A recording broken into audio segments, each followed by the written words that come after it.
जय श्री कृष्णा भाइयों और बहनों, आपकी अपनी चैनल पूजा अर्चना सरोज गोयल में मैं आपका बहुत बहुत स्वागत करती हूँ।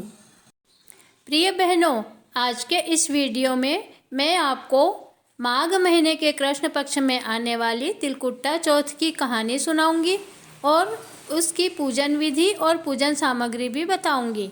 तो सबसे पहले मैं आपको इसकी पूजन सामग्री बता देती हूँ कि हमें इसकी पूजा की थाली में क्या क्या सामग्री लेना चाहिए।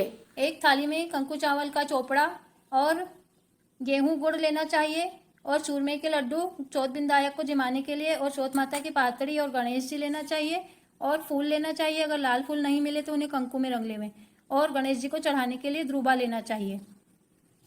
एक जल का लोटा भी ले लेवें। पूजा करते समय लाल ओढ़ना ओढ़ लेवें, 16 श्रृंगार कर लेवें और नथ पहन लेवें।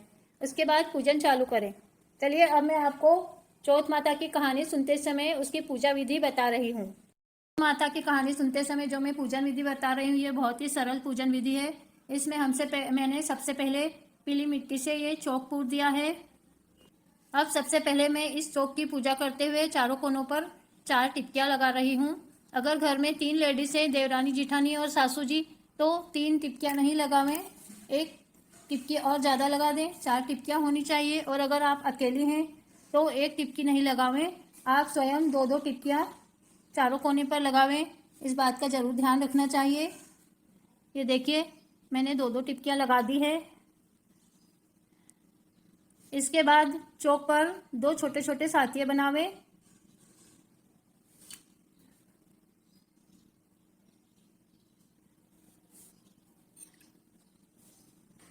इन साथियों पर एक पर गणेश जी बिठावें और एक पर चौथ माता की पातड़ी को रख देवें। यह देखिए मैंने इन्हें स्नान करा दिया है। गंगा जल और शुद्ध जल से स्नान कराकर इन्हें मैं यहाँ विराजित कर रही हूँ। यह देखिए। उसके बाद चौक पर थोड़े से गेहूं डाल दें और उसके ऊपर कलश रख देवें। कलश पर सातिया छाबड़ी बना देवें। अब कलश के ऊपर गेहूं की कटोरी और गुड़ रख देवें। इसके बाद हम चौथ माता और विनायक जी की पूजा करेंगे। पहले उन्हें जल के छींटे देवेंगे। इन्हें हमने स्नान करा चुके हैं। उसके बाद उन्हें हम कंकु लगाएंगे। चौथ बिंदायक जी को भी कंकु लगाएंगे और अक्षत चढ़ाएंगे।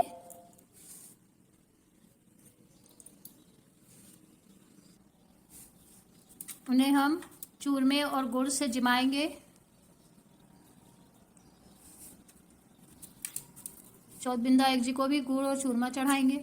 ये चूरमे का भोग लगाएंगे। बहनों, पूजा में तिलकुट्टा भी लेंगे और तिलकुट्टे से गणेश जी और चौथ माता को भोग भी लगाना है और पुष्प चढ़ा देंगे। अगर आपको रेड पुष्प नहीं मिलते हैं तो पुष्प को आप कंकु में लगाकर और रेड कर ले। ये देखिए मैंने किया है। चौथ माता को और गणेश जी को सफ़ेद पुष्प चढ़ते हैं। गणेश जी को दुर्बा चढ़ा देंगे। इस तरह कहानी सुनते समय हमें पूजा करना चाहिए और हमें हमारे सिर पर भी तिलक लगा लेना चाहिए। अक्षत लगा लें और 13 दाने हाथ में गेहूं के ले लेवें और फिर कहानी सुने। ये देखिए चतुर्थी के व्रत वाले दिन सभी सुहागन औरतों को सिर धोना चाहिए और दिन भर उपवास रखना चाहिए। दोपहर को गणेश जी व चौथ माता की कहानी सुने और 12 महीने की चौथ करें तो 13 आंखें लेवें और अगर 4 महीने की या उससे कम 1 महीने या 2 चौथ करें वह भी 5 आंखें लें। चौथ की कहानी सुनकर आंखें पल्लू में बांध लें और फिर गणेश जी की कहानी सुनने के लिए 5 आंखें लेवें। गणेश जी की कहानी सुनकर इन आंखों से सूरज भगवान को अर्घ देवें और जो चौथ माता की कहानी सुनकर जो आंखें पल्ले में बांधे हैं उससे रात को चंद्रमा को अर्घ देना चाहिए। इस तरह कहानी सुनते वक्त हमें पूजा करना चाहिए।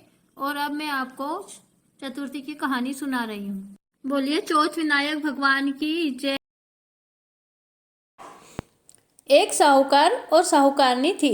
वो धर्म पुण्य व्रत कुछ भी नहीं करते थे, जिससे उनको कोई भी संतान नहीं थी। एक दिन साहूकारनी पड़ोसन के यहाँ गई। पड़ोसन माही चौथ की कहानी सुन रही थी तो साहूकारनी ने पूछा कि बहन, तुम ये क्या कर रही हो? उसने बताया कि चौथ माता की कहानी सुन रही हूँ। साहूकारनी ने पूछा कि इसके करने से क्या होता है? पड़ोसन ने कहा कि इसके करने से अन्न धन्य होता है और जिसके पुत्र नहीं हो उसे पुत्र की प्राप्ति होती है। तब साहूकारनी बोली कि अगर मैं गर्भवती हो जाऊं तो 1.25 सेर का तिलकुट्टा चढ़ाऊंगी, मुझे भी पुत्र नहीं है, और चौथ माता का व्रत भी करूंगी। व्रत करने के बाद वह गर्भवती हो गई। उसके बाद साहूकारनी बोली कि मेरे लड़का हो जाएगा तब मैं 2.5 सेर का तिलकुट्टा करूंगी। तब चौथ माता की कृपा से उसको लड़का भी हो गया। उसके बाद वह बोली कि अब हे चौथ माता, यह बड़ा हो जाएगा तब मैं 5 सेर का तिलकुट्टा करूंगी। लेकिन जब वह बड़ा हो गया तब भी उसने चौथ माता का तिलकुट्टा नहीं चढ़ाया और बोली कि बेटे की सगाई होने पर मैं 11 सेर का तिलकुट्टा करूंगी। और सगाई भी हो गई, लेकिन उसने तब भी तिलकुट्टा नहीं चढ़ाया और बोली कि बेटे के विवाह होने पर 1.25 मन का तिलकुट्टा करूंगी।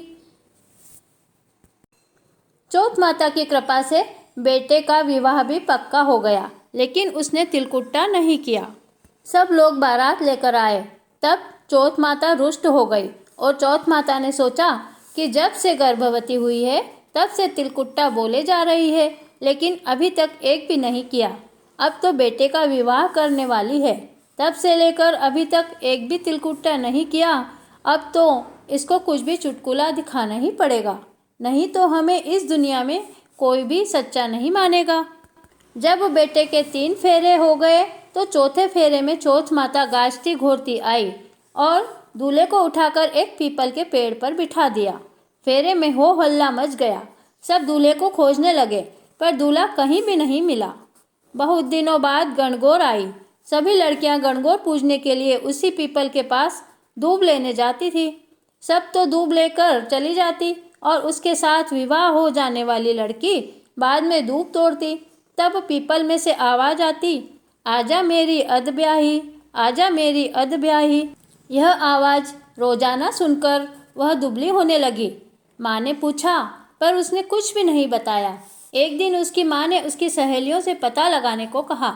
दूसरे रोज उसकी सहेलियाँ सबसे पीछे दूब तोड़ने आई। सबने आवाज़ सुनी। सहेलियों ने पूछा, भाई तुम कौन हो और क्या बात है? फिर आवाज़ आई, मैं तुम्हारी सहेली का पति हूँ और चौथ माता के कारण मैं यहाँ बैठा हुआ हूँ। मेरी माँ ने तिलकुट्टे की मानताएं ली थी, लेकिन उन्होंने एक बार भी तिलकुट्टा नहीं चढ़ाया। इस कारण चौथ माता ने रुष्ट होकर मुझे पीपल के पेड़ पर बैठा दिया है। तब यह बात सहेलियों ने आकर माँ को बताई और माँ वहाँ आई। तब उसने बताया कि मेरी माँ और तुम दोनों 1.25 मन का तिलकुट्टा करो और चौथ माता को चढ़ाओ, तब ही चौथ माता मुझे छोड़ेगी। तब लड़के की माँ ने और लड़की की माँ ने 1.25 मन का तिलकुट्टा बनाकर चौथ माता का उज्जमन किया और चौथ माता को तिलकुट्टा चढ़ाया। तब चौथ माता बहुत खुश हुई और दोनों का खूब धूमधाम से विवाह हो गया। चौथ माता इसी तरह सब पर प्रसन्न होना। तिलकुट्टा चौथ की बड़ी महिमा है। जब किसी के यहाँ लड़का हो या किसी के लड़के की शादी हो तो तिलकुट्टा चौथ पर तिलकुट्टा जरूर चढ़ाकर तिलकुट्टा चौथ का उज्जमन करना चाहिए। बोलिए चौथ माता की जय। प्रिय बहनों, इस कहानी के बाद गणेश जी की तिलकुट्टा वाली कहानी सुननी चाहिए, जो कि 2 देवरानी जेठानी की है। यह कहानी माही चौथ पर ही सुनी जाती है, तो सुनिए। 2 देवरानी जेठानी थी। जेठानी बहुत गरीब थी और देवरानी बहुत अमीर थी। जेठानी देवरानी के यहाँ आटा पीसने जाती थी और हाथ बर्तनों को धोकर जो पानी बचता था उसको फेंकती नहीं थी, एक लोटे में डालकर अपने घर ले आती और अपने पति को घोलकर पिला देती थी। उसने गरीबी में भी धीरज नहीं छोड़ा। वह गणेश जी की बहुत बड़ी भक्त थी और सदा ही गणेश जी की पूजा किया करती थी। धूप दीप करती, उनकी पूजा करती और तिलकुट का भोग लगाती। एक दिन देवरानी के बच्चों ने आटे का पानी ले जाते देख लिया और अपनी माँ से बोल दिया कि माँ, अपने आटे को चुराकर उसमें ताई पानी मिलाकर घर ले जाती है और ताऊ जी को पिला देती है। दूसरे दिन जेठानी जब आटे के घोल का लोटा ले जाने लगी तो देवरानी ने छीन लिया और बोली, इस तरह रोज़ रोज़ आटा चुरा कर ले जाओगी तो हमारा घर कैसे बसेगा? हम तो कंगाल हो जाएंगे।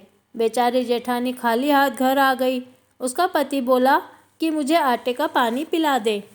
जेठानी ने सारी बात कह दी तो उसके पति को भूख के कारण बहुत क्रोध आया और उसने लकड़ी से उसकी बहुत पिटाई लगाई, जिससे वह रो धो कर बेचारी रात को सो गई। रात को गणेश जी सपने में आए और बोले कि क्यों सोई हो? तब उसने रोते हुए गणेश जी को सारी बात बता दी और उसने कहा कि मैं अपनी देवरानी के यहाँ से आटे का पानी लाकर अपने पति को पिलाकर उनकी भूख शांत करती थी, लेकिन आज देवरानी ने मुझे आटे का पानी नहीं लाने दिया। इस कारण मैंने अपने पति को आटे का पानी नहीं पिलाया तो उन्होंने क्रोध के मारे मुझे बहुत मारा। हे गणेश जी महाराज, मेरी सहायता करो और मेरी रक्षा करो। इस तरह वह रोने लगी।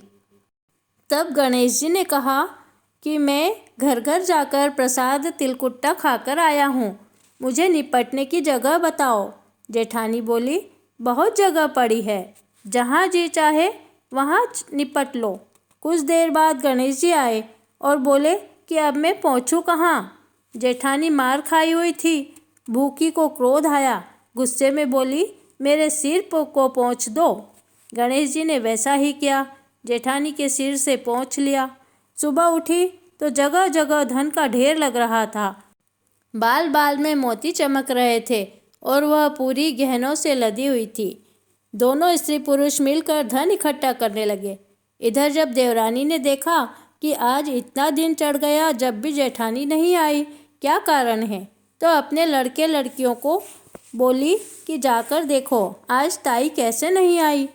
लड़के लड़की गए और जाकर देखा कि ताई और ताऊ जी तो धन इकट्ठा करने में लगे हैं। आकर उन्होंने अपनी माँ से कहा कि उनके यहाँ तो बहुत सा धन है और माल बिखरा पड़ा है और दोनों धन इकट्ठा कर रहे हैं। देवरानी भागी भागी उनके घर आई और देखकर पूछने लगी कि इतना धन दौलत कहाँ से आ गया।